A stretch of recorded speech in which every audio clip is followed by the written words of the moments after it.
Hello guys, welcome to my vlog. Nandito ako sa aming bahay. Akala ko ba uulan ngayon? It's Friday. Alam mo ba guys, nanood ako tinignan ko yung mga, alam mo yun yung weather, kung anong weather everyday. I thought that Friday is rainy, but yeah, look, it's very hot today, very hot. Pero guys, kapag may trabaho ako, umuulan din. Hindi ko alam kung anong milagro at kung anong merong kadimunyuhan ng weather dito. Pero parang wini-weather din ang aking, alam mo na, labas. Tingnan mo guys, ang ganda no, ang ganda ng araw. Honest is, weather is very hot. Look. Diba? I don't need to wear, a jacket because it's still like summer. Pero alam mo ba sa cellphone ko, yung weather, it's rainy day today. Wow, it's very strange, huh? Bakit kaya nagkakaganon? Ang alam ko kasi kapag rainy is rainy. Kapag, sunny day is a sunny day.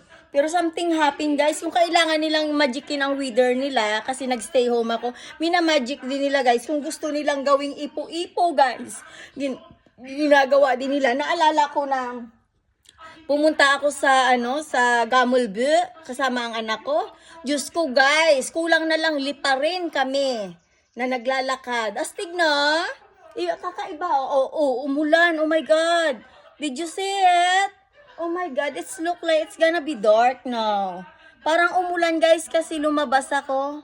Sa totoo lang guys, may tuliling ang tao dito guys, pati weather ay binamagic din nila. Kung kailangan nilang magicin pati ang utak ng tao, kung paano nila stressin, patayin sa sindak si Barbara. Ayun guys, babara-bara kasi guys, ang mga utak nila hindi nagpa-function, kaya ganito guys ang labatso. Huwag kayong pupunta dito guys, pakiusap ha. Maraming mababait at matitinong Pilipina. Kung hahanap kayo ng asawa, huwag dito guys sa Denmark, kasi alam nyo kung bakit? Gagawin ka lang mamak. Promise, mamak guys. Kung ako hindi ako damak, ginawa akong mamak. How if, di ba, kapag hindi mo alam yung pasikot-sikot sa Denmark, alam ko nga yung pasikot-sikot sa Denmark, ginagawa pa rin akong tanga eh. Alam mo, mga buwisit ang mga tao dito guys, na dapat ganun. Ganun yan. Dahil threat din naman ang ginagawa nila sa akin, kaya dapat ginaganon sila. O ngayon guys, alam niyo ba kung bakit ako yung na high blood? Nakaka-high blood guys yung attitude nila. Kapag gabi guys, nagpipiling astig-astigan sila kasi hindi mo ipapakita at hindi rin nila pinapakita yung mukha nila guys. Kapag nag-live ako guys, natataranta din sila, kakaliko kung saan sila lilikong sa kalye para hindi mo lang mahagip ng camera. Alam mo, mga tao dito, mahilig manakot, mahilig ng patayin ang taong ito. Patayin si Rogelia. Baby's crying. Jenin's more, Dolly. Jenin's mom is bad daw, guys. In English.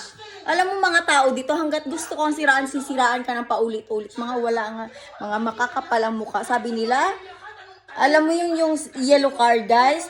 Inipon ko talaga yan. Sinadya ko talagang ipunin para makita ang lahat ng mga ebidensya, pati doktor ko nandoon guys. Ano yun parang PhilHealth card, dito yellow card, ayun. What do you call that? CPR number nandoon rin guys. Alam mo kung bakit nilagay ko doon? Para just in case na nawala ako, isampal nyo sa pagmumukha nila. Nasasanay kasi sila, nakahanggat kaya nilang pagtakpan ang krimen at kadimunyuhan nila, tatakpan nila.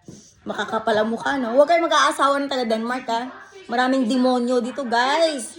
Pakakainin ka ng igit sa pamamagitan ng sauce na binibenta nila sa supermarket. O, diba, damak? As in Denmark, damak.